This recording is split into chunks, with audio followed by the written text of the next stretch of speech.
when you make these statements about the double standard of men, most men work at Walmart or give you chicken McNuggets. Most men you're not gonna fuck them, right? But that's the problem. They're still men. They're still men, Gia. When people are like, oh, I won't have sex with someone on the third date or whatever, blah, blah, blah. For me personally, like, I always have sex with someone on the first date. Like, all my boyfriends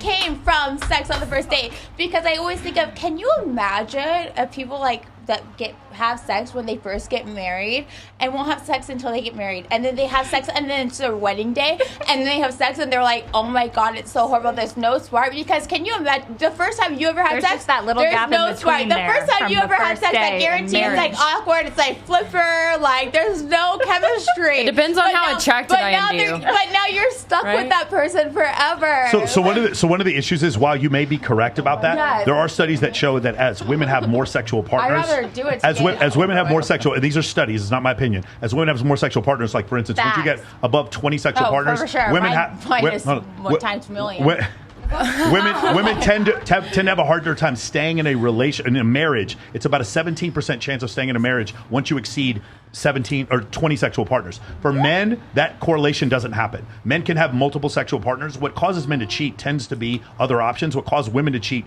tends to be previous sexual partners. So that's one of the issues. Like, every time you're trying out the new ice cream, you're taking one lick of the ice cream. The problem is, by the time you get to the man who's your husband, there may be some difficulty for you to imprint with him because you've had so many previous partners. Does that make sense? For me, I might be that 1%. For me, I might be that 1%. I don't know, but for me, it's not about the sexual partners that you had. Mm-hmm. I think for me personally, like seeing I think it's about the family experience, just your past and your like how you were raised, kind of thing. Not necessarily how you're raised, but your values. Like my mom has liked girls my whole life. And, like, for me, that's my normal. Like, everything is, like, I have a different, like, outlook. I'm, like, whatever makes you happy, do whatever you want kind of thing. You know my how my sexual thing about, like, you know, the feelings and stuff down there. So for me, sex doesn't mean anything. Like, I'll have sex with whatever. It doesn't mean, like, if I have sex with 200 guys, it's not going to affect if I like a guy and get married to him. Yeah, but it might affect the guy. It might affect the guy to find out that you had sex with 200 guys. Mia, what makes a guy attractive on Instagram? Gia? Okay. Mia. But just to comment on that, it might affect a guy that found out that you had sex with 200 men, but like, what if, that same man had sex with 200 women, and that's okay. No, it's not that it's okay or not okay. But like, a guy to have sex with 200 women? It wouldn't. Yeah, no, I'm just saying the same man that will judge you for having sex with 200 men had sex with fucking 400 women, and they're like, you fucking whore. Hold on, Gia. It's not that don't even worry about fucking whore. It's just we have a decision between multiple choices, especially if we're a high status man, and if we're going to choose. And so does a female. Hold on. And if you had a son and your son was like, hey, I'm going to bring this girl home, I really like her, just found out that she has 200 sexual partners, you would want your son to marry someone like that. And I would ask my son, how many sexual partners have you had? Really? Is that what you'd ask your son? Because I don't think you would. Because you know what? I feel like women are literally, they're put on this fucking, they're put on a microscope and they're literally constantly like attacked. But men, it's literally the dawn of time. Men can get away with whatever the fuck they want in life. I don't think men can get away. I watch but a woman, and like a woman becomes unmarriageable, right? She's like, I don't want to marry that girl because she's fucked too many dudes. But that dude fucked every fucking person in the world. No, only a percentage of guys can do that. It's a very small number of men. A small percentage of men can go out and have sex with that many women. So, and all the women are going for that same guy. Most guys aren't out here having sex with all these women. Hold on, Gio, to his point previously. On average, what do you think the average North American male, how many sexual partners do you think he has in his life? The average? Yes. I want Gia to answer this. If I had, if they're lying, because people lie on polls. People lie.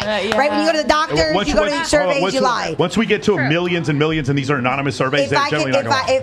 If I had to guess, your average, right? Your Joe Schmo. Yeah. Is it?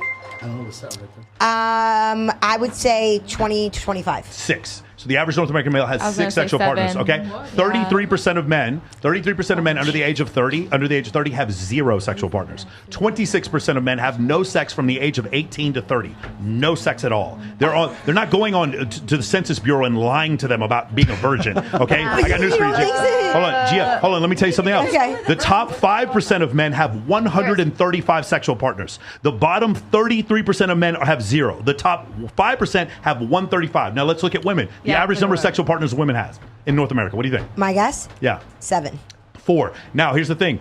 For women, the number of women that have 0 sexual partners is very small. It's like less than 8%. The number, once you get to the top 5% of women, it's like 35 sexual partners. Okay? So that's the thing. So you see, for women, it's a line. For men, it's a fucking hockey stick. And the men at the top have all the sex. So when you guys go and when you make these statements about the double standard of men, most men work at Walmart or give you chicken McNuggets. Most men you're not going to fuck them. Right? But that's the problem. They're still men. They're still men, Gia. They Absolutely. Still deserve, but a man wouldn't fuck a 300-pound, I mean, maybe. Listen, I love big bitches. You're wrong. Right?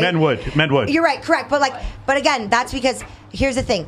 I think that this concept that, men will literally fuck they'll fuck whatever they can, right? Or whatever's available. Shout out to the U.S. Army. Yeah. Shout out 18 to 80, blind, cripple, or crazy. Shout out to the U.S. Army. Because I truly do believe that men, I think men and women are kind of wired a little bit differently. I think men... They're not kind of wired a little bit differently. They are. There's scientific that shows they are extremely wired differently. 100% wired differently. So I think men come from a place that a man goes out in a night, right? And just the main goal to get fucking laid. A female goes out in a night, and I would say your average female, maybe I'm wrong, She just wants to go dancing.